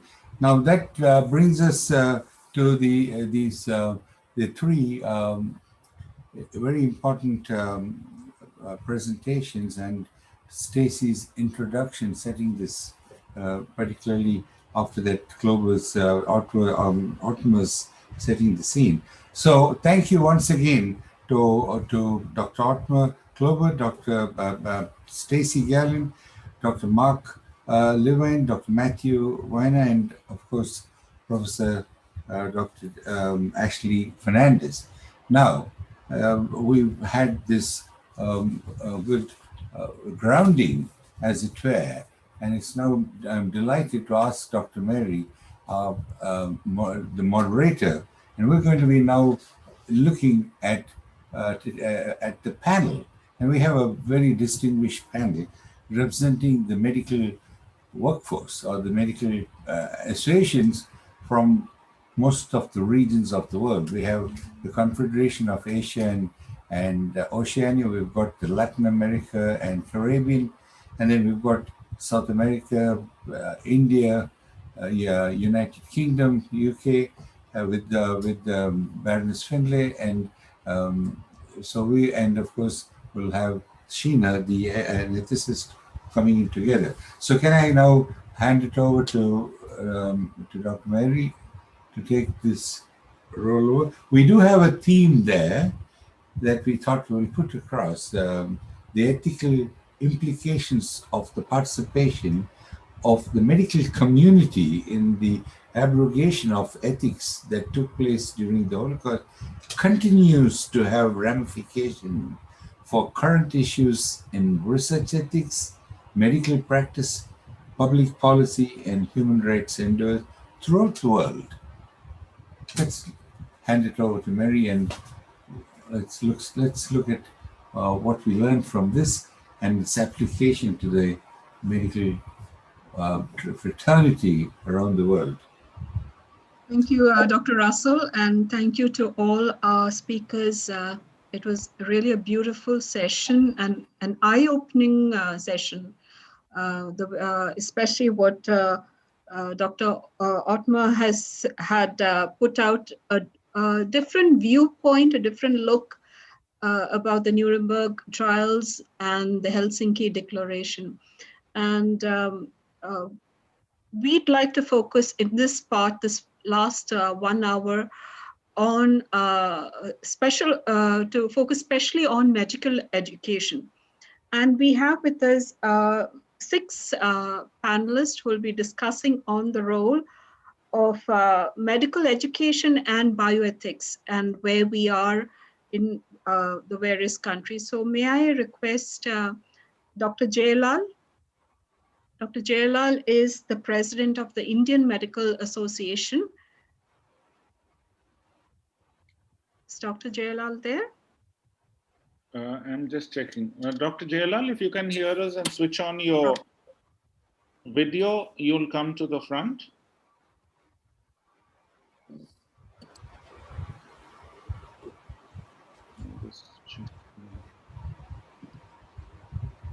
No, I don't think he's in the meeting right now. You can carry on, Dr. Mary. Okay. Yeah. We'll move to the second speaker, Dr. Angelique Coetzee. She's the president, National Council of South African Medical Association. Dr. Angelique. Good afternoon, and again, thank you for asking, Sama, and thank you for the very, very informative discussion that we had so far. From Sama's side, I'm going to bring it back to today and what we are facing today and seeing today, learning from what happened during the Nuremberg trials and during 1945. So one of the questions would be, from 1945 up until 2021, did we really make a huge progress, especially for public to understand, for governments, especially departments of defense, to understand the atrocities and genocides that are still taking place across the world? Have they ever listened? Did they learn from this? If I can come back, and there was a very good paper by Dr. Tessa Shalush, and that actually illustrates in the current pandemic, now I'm bringing it back to the pandemic of the COVID-19, how difficult it becomes for doctors to quote her, there was nothing more important for our patients than knowing that we would be there for them on the following day. That, of course, would have been the most important assurance for us too. So if you bring that back into the current situation where we are struggling all across the world with the pandemic of COVID-19 diseases, doctors also, again, is in a position where they need to make decisions. Who's going to get the treatment? Who's going to die? And do they have enough resources? And that brings you back to the thing, at least I'm there for the patient. I'm not sure whether I would be there tomorrow. I'm not sure whether this patient would be there tomorrow. So I think we need to learn from the past. We need to bring it back. And I think there's still too many countries still having, behind the scenes, committing atrocities towards their people of their countries. And again, military, on the military and defense side, we also need in politicians. They need to be held accountable as well. Cannot only be doctors, but the society as a whole should be held responsible. Thank you. Thank you, Dr. Angelique. Just a question regarding South Africa and medical education.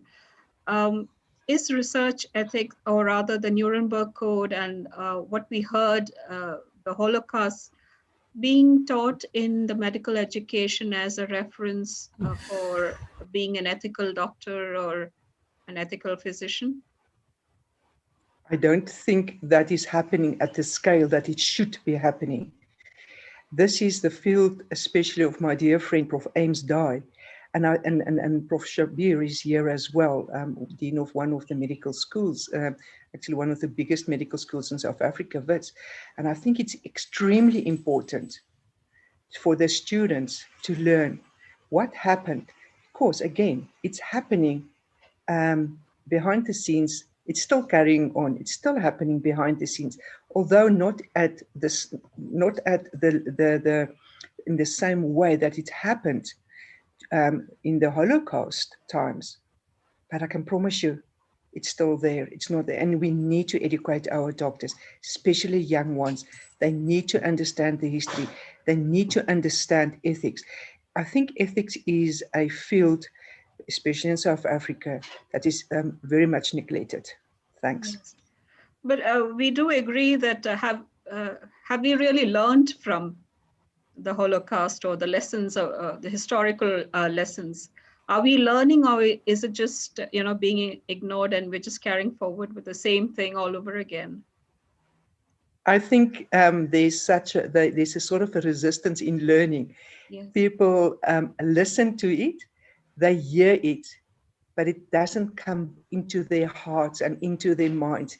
It doesn't become part of themselves because it's always someone else. It's always around me, and it's not close enough to me or my family to really become an advocacy for what should happen. Yeah, that's true, because when the medical students come in their first year, if they are not taught to be ethical, then probably it becomes difficult in later years to add on a program on ethics. Yeah. But it should not only be learned at medical school. You should be learned at home. It starts at home, where you need to learn responsibility and taking care of other people.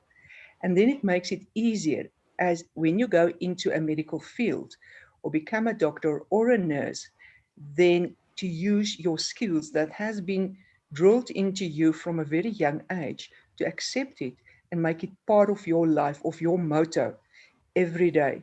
And again, I think what Einstein said, intellectuals, it doesn't always mean that you have the emotional IQ to have compassion. And without compassion, you're actually nothing. Yes, thank you, Dr. Angelique. I want all the viewers and our speakers and panelists to know that UNESCO does have a youth program on ethics, which starts even at the school level. So that is a very beautiful initiative that this chair has helped to develop. Thank you very much, Dr. Angelique. May I ask Dr. Baroness Finley? Elora. Thank you. Thank you. I think this has been possibly one of the most important of these amazing series of webinars that you've put on, because it actually anchors us back in our history. And I think we must also recognize that the event, as was outlined by our speakers, of the Holocaust was on a trajectory.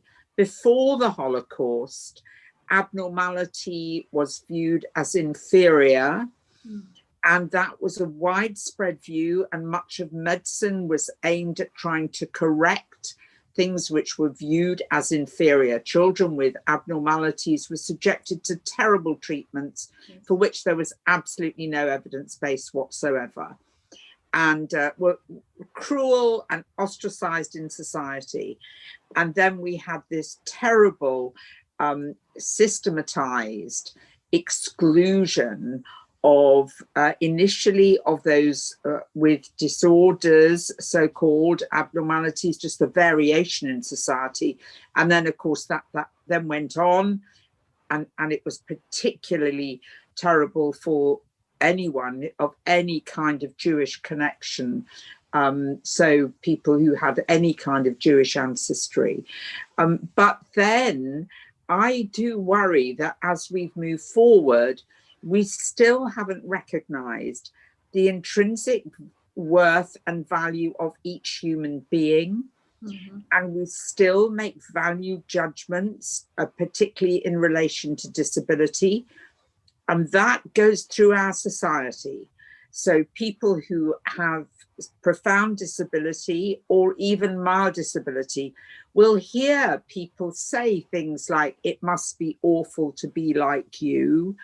It must be terrible to have a problem with continence. How awful to have to use a wheelchair, and so on, despite all of the movements like the Paralympics and so on. And I think that that explains too, and I would suggest rightly, why so many of the groups with disability, like Not Dead Yet and so on, are really terrified that the society in which they live is not today giving the support to live well, but is actually in some parts of the world now offering them the option of physician-administered euthanasia as a solution to their problems. And sadly, there have been some cases, even now during the pandemic, where isolation in the pandemic has been used as a reason for ending life. They're individual cases, but I don't think we can pretend that this is consigned to history. Yeah. The Holocaust threw it into stark relief of how rapidly it can spread, but that mindset is there, I'm afraid, within our societies. And doctors emerge from societies. They are They come from society, they go to medical school, and we have a chance to alter their views and educate them and widen their vision. But then they go back and work in society. And I think, as has been said, lifelong learning and awareness is essential. So if I look at the UK, I think we are extremely good actually at research ethics. I think that lesson has been learnt very thoroughly. But I do worry about some of these subliminal, unconscious biases that are there so often, and that people don't even acknowledge that they have an unconscious bias against one group or another. And that unconscious bias is influencing their thinking. Yeah. Baroness Finley, a question regarding medical curriculum. Because I did listen to, I was part of a webinar in one of the UK medical ethics topics. And one of the students did say, I learned about ethics only after I started doing my PhD. And they said, she said that she was not aware of this when she was in medical school. Do you think there's a need for us to look into this and, start at the beginning or even earlier? I would completely agree with you. And actually in schools, in many schools now, there are studies about human relationships and morality and ethics, and those thoughts are coming in.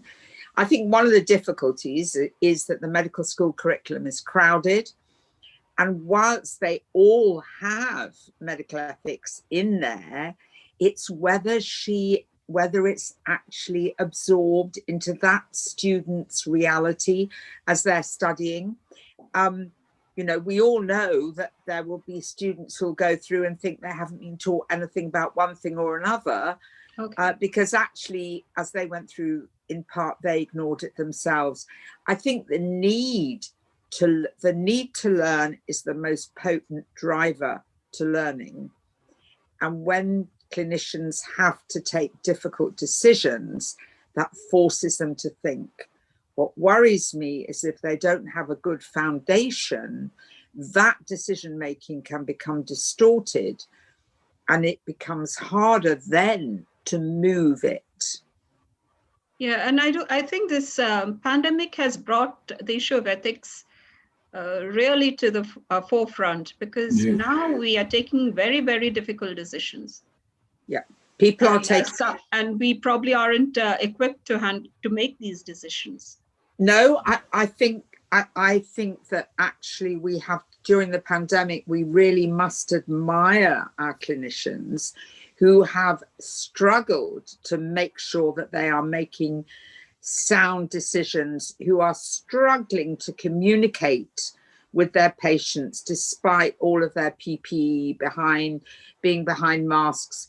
I know, for example, that at Imperial College, and it's actually my own daughter who's a consultant in emergency medicine, and she has instigated compassion as a main poster in the emergency department to remind patients we are here for you, and to support staff in delivering compassionate care to the individual who is alone, who is frightened, whose family aren't there.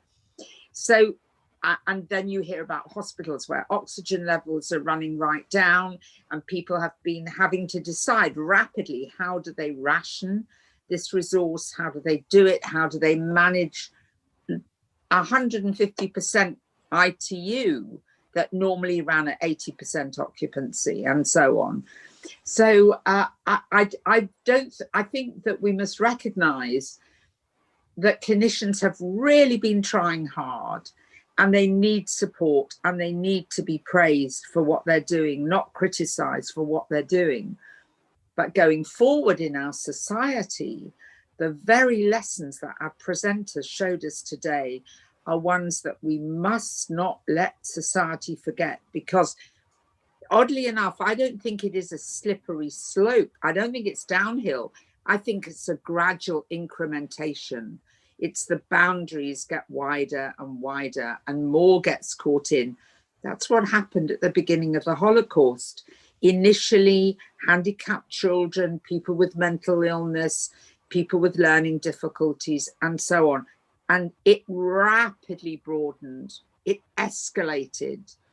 It was like a mountain growing up out of the sea that captured everybody.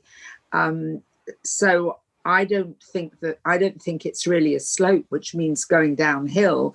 I think it's a hideous extension that is dangerous. Thank you very much, Baroness Finley. Thank you very much. Thank you. May I ask, Dr. Alvin is there? Dr. Alvin from Hong Kong. Dr. Alvin is the president of the Confederation of Medical Association of Asia and Oceania. Yes. Can we see you, Dr. Alvin? All right. Yeah. Thank you. There you are. Thank you, Mary. Thank you very much. You have chaired the meeting so well. I have learned a lot from the presentations. And in fact, I had my thoughts that, in fact, what we saw, especially from COVID-19, that had disturbed or deranged a lot about our medical researches and clinical duties in our ordinary practices in the medical profession a lot. Say last year, of course, we have the trouble engine of the researchers in the COVID vaccines development, and then the special use of some medicines, like the medicine of Regeneron, not really scientifically completing the studies, and it had been used, especially on the President, Mr. Donald Trump at that time. So these are all the things that had been made quite unusual before. And these are, of course, now visible under our eyes. So I think it's important that the lessons learned from the Holocaust and what had been done during the Second World War too, that doctors and policymakers could make a lot of exceptions or de novo practices in pandemic or such critical health crisis at this moment. And so we need to be careful as well, not to repeat the mistakes done before in good name. I mean, we've done so many things. I mean, the defense in the Nazis, they had claimed themselves to be doing the things in good intention, perhaps, quote unquote. The same is like those Japanese doctors helping the 731 incidents was done in China at that time during the Japanese occupation of China. At that time, it's also very controversial.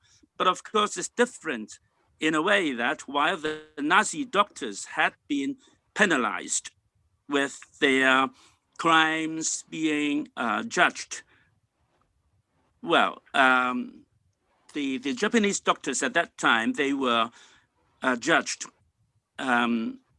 with a different result, all right? They were not penalized.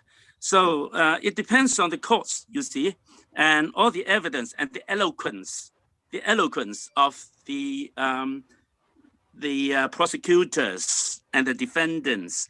So I read from the Wikipedia, of course, how Dr. Alexander, Dr. Ivy at that time have been so eloquent and put forward their arguments so convincingly. And so the court had been on their side, all right?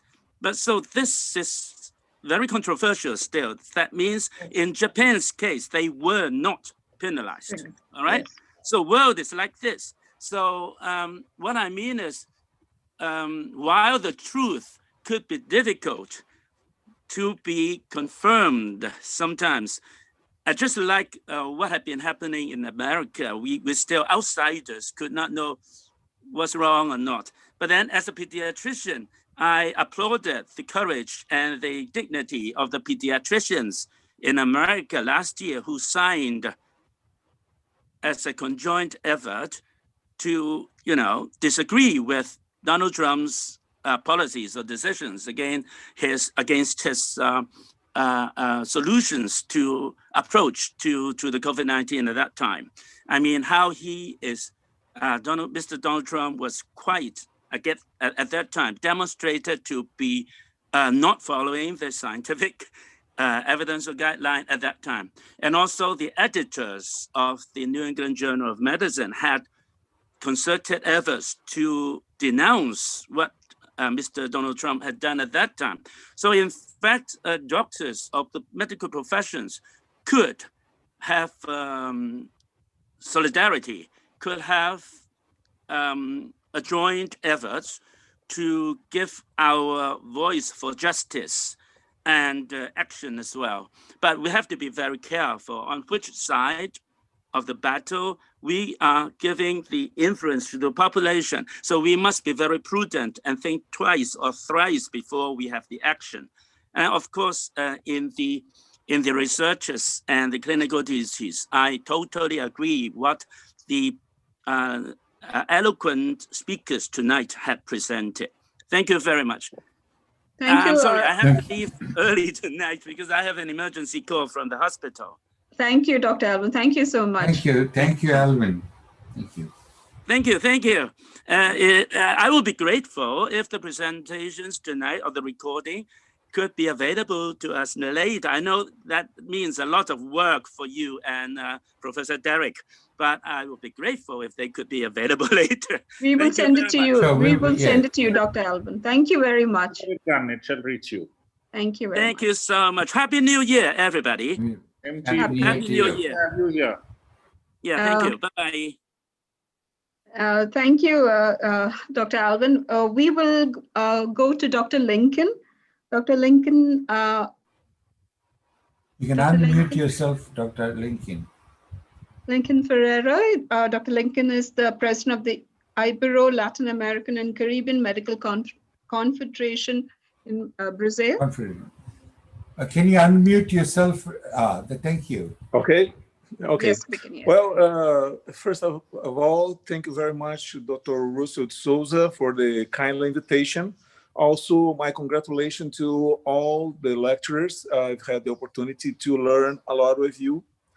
And talking about such a vast region of the world, that means Central America, Caribbean, South America, and the Iberic Peninsula, it is a little bit difficult for me to establish some kind of standards. For sure, in our meetings, the point of ethics, the point of bioethics, and the absolutely necessity to see medicine not only a science, but an art, but with humanism and ethics, it's a point we share in common. But our social and relationships are absolutely not homogeneous in South American, Caribbean, Latin American, and for sure the Iberic Peninsula.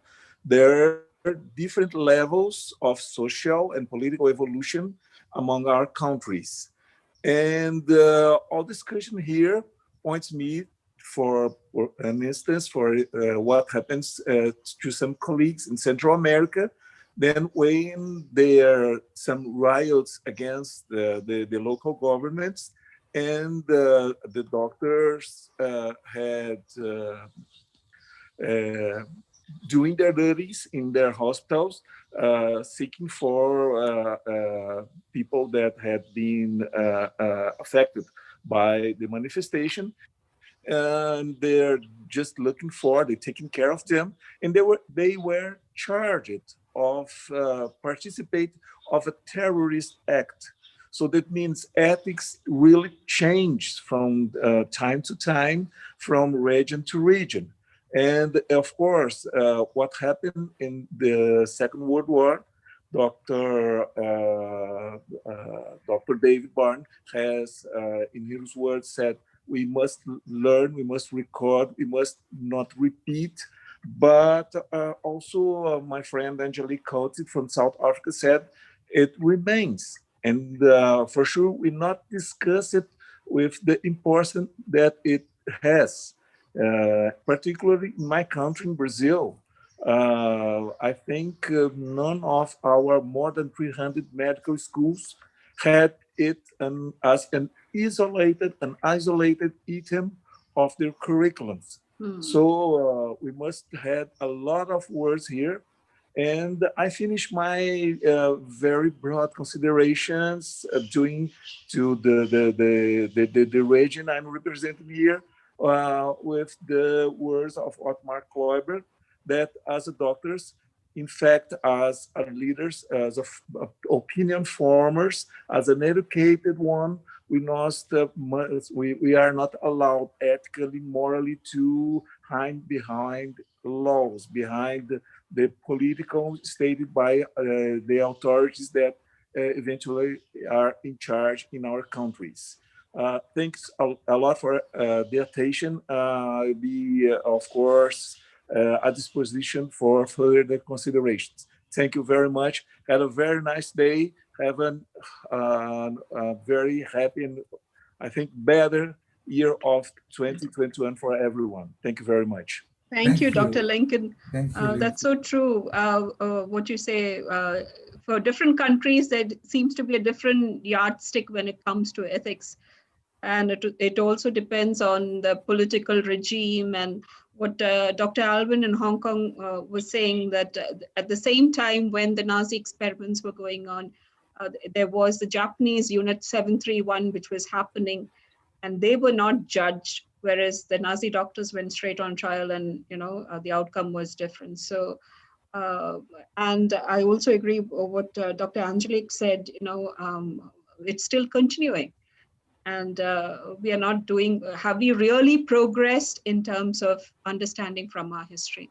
Thank you very much, Dr. Lincoln. Thank you very much. And thank you, Deborah, for bringing in here your region of Latin America and the Caribbean. May I call upon, before I call Dr. Sheena, I'd like to ask Dr. Jack McIntyre if he'd like to say something. Because Sheena is an ethicist, so before I thought I'll finish all the doctors first and then have Sheena at the end. Dr. Jack, would you like to add your thoughts on this topic that we are discussing? You can unmute yourself, Dr. Derek. You'll have to. I've sent you a request, Dr. Jack, to unmute yourself. Yeah, thank you. Okay, right. I think I'm unmuted now. Yes. Mary, thank you very, very much. And this has been a wonderful presentation. And I agree with comments of others who have said that this is one of the most important presentations I think that we've had. And all of the presentations I have found to be excellent. And the message in terms of what we need to do as clinicians, I think is very, very important to be shared as widely as possible. So this is an excellent presentation. The one part that I think we need to be cognizant of also is that many of these ideas have run through society for not only generations, but for millennia. Beginning with ancient Rome and Sparta, and some of these concepts in terms of what later developed into formal philosophy of eugenics has been very, very, prominent throughout civilization. In Rome, where babies who were felt to be somehow didn't look quite right were drowned in the Tiber. Even Plato talked about the importance of ferreting out those who were not up to standards and deciding who would live and who wouldn't. And in the United States, the eugenics philosophy was incredibly popular in the first part of the 20th century. And Davenport and his work at Cold Springs Harbor and others were just phenomenally recognized as at that time as making a lot of sense. Now, obviously, it reached its highest, the atrocities that we're talking about in terms of the Holocaust, but we have to recognize that some of these notions have been prominent in society for millennia. And we need to be constantly on the lookout for different policies that demean individual people because of frailties or problems that they have, and the tendency of society to reject these individuals. Our focus in terms of medicine is, is crucial in terms of paying attention to not only folks who are deemed by others to be, less than normal, and then somehow, not entitled to some of the same, whether it be healthcare or other things that the other citizens are. So I think these are crucial lessons for all of society in general, but in the medical profession in particular, because of the power that we have, as was described by a number of folks. It's very, very important that we educate and we continue to remind ourselves and our students of the importance of the individual person and our responsibility to them, regardless as to what deficits or difficulties they may have. Yeah. Thank you. Thank you very much. Thank you, Jack. Yeah. May I ask Dr. Sheena? Sheena, do you want to Yes, hello. Yes. Thank you for waiting. I assume. Thank you for waiting. And I have heard a lot, so I'm trying to think about what I can say that's kind of new and novel. So I think I'll just reflect on my own experience and my own little area of expertise. We've heard from a number of Americans already. So I will just reiterate what everyone has said about the importance of teaching medicine and the Holocaust as part of medical education, and I would say broader health education. And having webinars like this and people like Dr. D'Souza and everyone that is on this panel and webinar is so important to really getting that education out there. And I think especially for everyone in the US watching everything unfold recently and neo-Nazi imagery on our TVs, we're kind of more motivated than ever to prioritize this type of education. So I actually got into studying Holocaust medicine or medicine in the Holocaust by way of my specialty in military medicine. So I interpreted the atrocities of Nazi physicians as being in some ways a worst case scenario of when medicine and the military come together and when we see medicine motivated by national security. And so I have actually been taking notes here in the comments as people share quotes about how much national security and wartime can change medical ethics. So I came to studying medicine in the Holocaust that way. And as part of that, I have really been motivated to provide this type of continuing medical education to military providers here in the United States. So I have done a couple of grand rounds, and it is always interesting, both in the continuing medical education that I do, as well as my education in undergraduate in the medical, to see how little is known about the Holocaust and how little is known about physicians' role in the Holocaust and just how intimate it was, or how instrumental it was. I do want to reiterate what some of the other panelists have said about students who have trouble learning from history. I think one of the things that I have noticed in my own experience is that there is this problematic and misinformed narrative that when we look at the Holocaust and the atrocities that happened there, that this was a unique problem to this population, to this moment in history. I hear a lot of students say, you know, this happened in Germany, this happened a world away, this would never happen in the United States. And so one of the ways that I have had success in really showing how important it is for them to learn about this and how it connects to them and to American history is by first focusing on teaching about that American connection to eugenics and then to what happened both in Nazi Germany and in Japan. panelists just mentioned. And creating and focusing on that connection is very powerful, but has also highlighted for me how much more education is needed, because I do often have undergraduates come up after and tell me that they shared the story with their family over Thanksgiving dinner or something, and that their parents didn't believe that eugenics was a problem here in the United States. And that has allowed me to focus in a little bit more on North Carolina. And that's something that I want to mention briefly. At my institution, we don't have a specific course on Holocaust medicine for our medical students.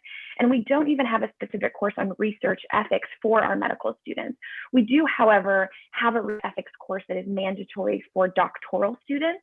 And that does include a number of sessions on the history of human subjects research and focuses in on the Holocaust and what happened there. But I would love to see that broadened, have been a part of an initiative that is aimed at broadening Holocaust education in a lot of the ways about kind of getting it in as possible. So in a very cool turn of events that I didn't know when I first moved to North Carolina is that North Carolina is one of the only states that has a council on the Holocaust. This state level council actually organizes teachers' workshops that are focused on various topics within the Holocaust. But I have been most recently involved with one that was called Deadly Medicine, and it focused on biology teachers at the middle school and high school level to talk to them about eugenics, about physician complicity in the Holocaust, what physicians did in the Holocaust, and give them tools and activities that allow them to weave that story and that part of history into the unlikely place of biology class instead of having it just housed in social sciences or in history.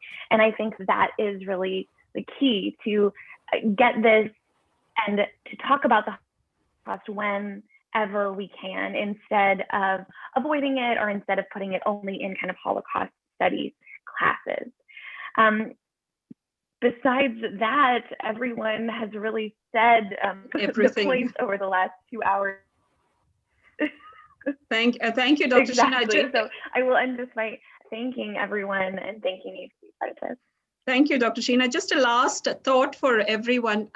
This is what happens when when I go and teach ethics, and we start about the Holocaust and tell them about the Nazi war, crimes. And then everyone goes away thinking, oh, they were so bad, the Nazi doctors were bad. But I think we should start, when we start teaching ethics, we should also focus on our own country first. And because it gives a view when you start teaching only about the Nazi war crimes that, we are good and they are bad. But we should also focus on individually on our country first, and then, talk about what's happening in the rest of the world. What is your opinion, Sheena, on that? I think that that's really important. And it gets at, I think, what is one of the most difficult ethical questions, which was raised at the very beginning, I think, by Stacey, which is how caregivers can become killers, or how a profession trained to be a part of this caring profession with its own ethics is supposed to give care, how they can end up as killers. And I know that there are, of course, many different arguments and opinions about how this happened.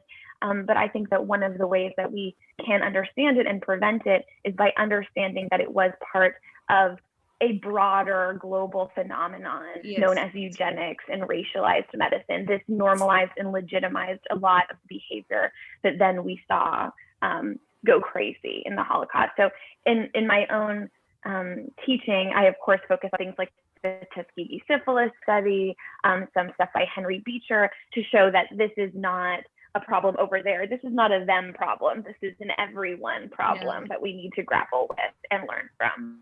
Yeah. Thank you. Thank you, Dr. Sheena, because this is what we do when we do our courses in the international certificate course.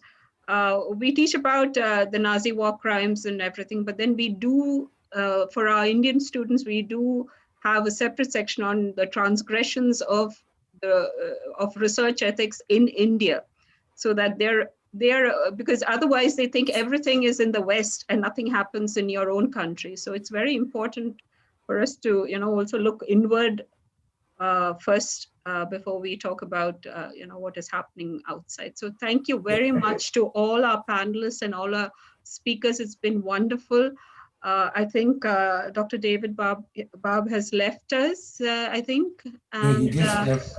He just sent his word. Yeah, I mean, maybe Dr. Ottma can give some concluding words if he's there.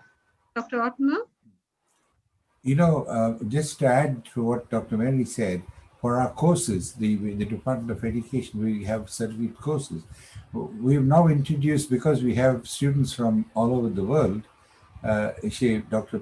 Princey looks at transgressions in every region to bring this home, that it was not just the Tuskegee, or it was not just the, it is things happening in every transgressions in various areas. And I think, Mary, that's an important point that you brought, that in all this, we need to focus on everyone rather than one, whether it's the Nazi or whether it was the Tuskegee or whether it was so forth. Yeah. I think we can ask before we ask Dr. Ottma. Dr. Ottma, I think Dr. Stacy wants to say something before. Is there something, Stacy?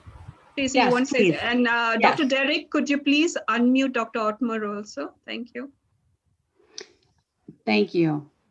I think it's really important that we end on a hopeful note. This has been such a wonderful conversation and has included so many people from all over the world, which I think is so important. Just to your point, Dr. Mary and Sheena, this is something that has happened everywhere and continues to happen everywhere, and we all need to be involved.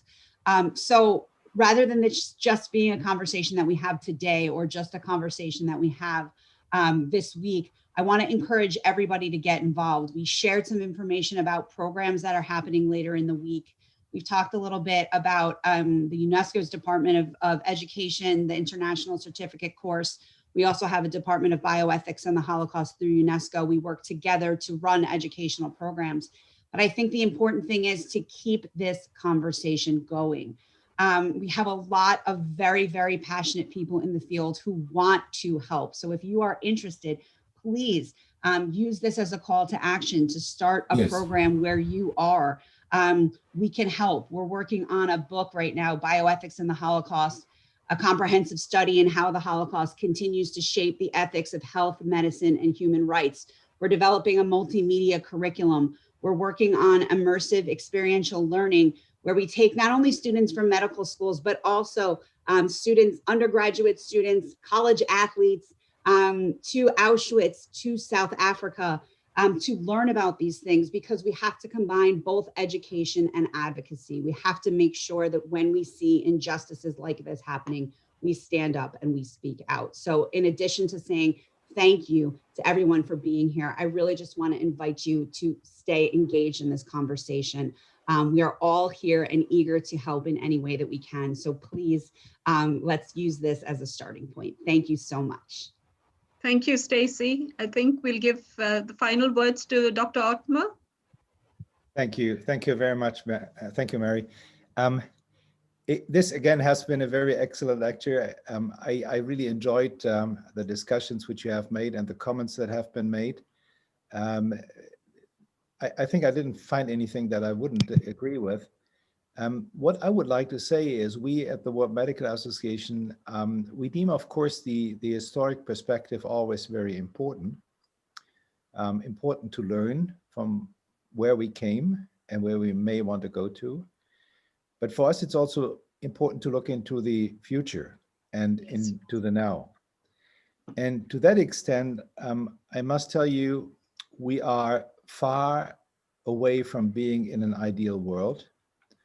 All of those problems which we have discussed now, they are still on our plate. And unfortunately, at the World Medical Association in our office, we are dealing with those questions, human rights violations in medicine, where physicians are perpetrators. Those questions are on our plate now, and they are not going away. So we have to deal with that. The education is important. The public discussion is important. but most important is also our stance for democracy and freedom, because a lot of this is directly connected to authoritarian systems or authoritarian thinking, even in our very democratic nations. So those are things which I would like to remind you and give you a forward-looking. Your work, the work you're doing in medical ethics is of high importance for what the face of medicine will be in the future, and how good and how ethically correct we can perform as physicians and deal with our patients. Thank you very much. Thank you, Dr. Ottma. That's a beautiful ending to today's webinar. I'd like to thank all our panelists. Dr. Jailal could not be there with us to give the Indian perspective, but we thank him all the same. Dr. Angelique, Baroness Finley, Dr. Alvin, Dr. Lincoln, Dr. Sheena, and of course, Stacy and Dr. Mark and Dr. Matthew, and Dr. Ashley, and of course, to Dr. David and Dr. Ottma for coming and joining us in this wonderful discussion. Thank you very much. And with that, I'll hand it over to Dr. Russell. Thank you, Mary. As we all said, this was a wonderful start, but as Stacy says, this is the start, and we continue the conversation, we continue what we've been doing, and particularly in the background of all what's happening, we are still grappling with what we started in March of last year. We are no different or not changed much in terms of the pandemic that brought us all together in solidarity.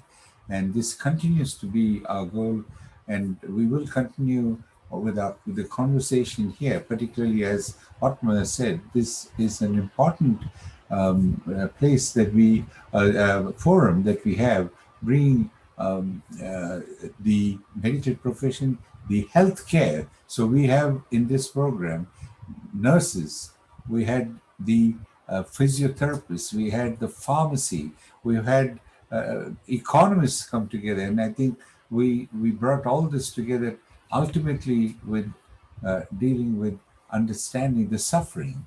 How do we deal with, and I'm particularly interested on the importance of compassion that we are now talking about. Dr. Elora has brought this up, the importance of compassion. Never before, or at least in our time, that we've had to deal and see the importance of compassion being dispensed, compassion being seen, compassion, and I think about what is the definition of compassion. I was reading, it is the ability to see suffering and have the authentic desire to relieve suffering. And I think that's what we've all, taken up in the caring profession that we all set out to do. So I want to thank all the wonderful speakers, the one who got up at 5:30, and we've got Des, Kyle, and myself and others in Australia already in the next we are already on 25th. Again, this is solidarity. So thank you all. We started well. We have our next webinar on the, I think, 7th, Sunday the 7th of February, and we'll send you all the details. One important, I want to thank, and I want us to reflect, whatever we've had. So in in our programs, we brought people together, colleagues together from the world. Even if it was 100 or 80 or 90, this group comes from every part of every region of the world. And I'm delighted and very proud and very happy to welcome all of you to continue with this solidarity that we built over time. And to all the committee and others who contributed to this. So thank you all once again. And thank you. Thank you. I forgot to thank Dr. Jack McIntyre. Dr. Jack, yes. Thank you very much. Jack comes in and is very, very important here. And Professor Kami, thank you. Amnon Kami, thank you very much for being there with us right through. We appreciate that very much. Okay, so stay safe and stay well till we meet again on the for the 7th of February. We'll come back to that. Yes. Thank you and bye-bye. Bye-bye to everybody. Thank you, Russell. Thank you, Mary. Yeah. Thank you. Thank you. Thank you very much. Thank you all. It's been Thank fantastic. you, Thank Barbara you. and Elora. Thank you, Sheena. I don't know if I forgot to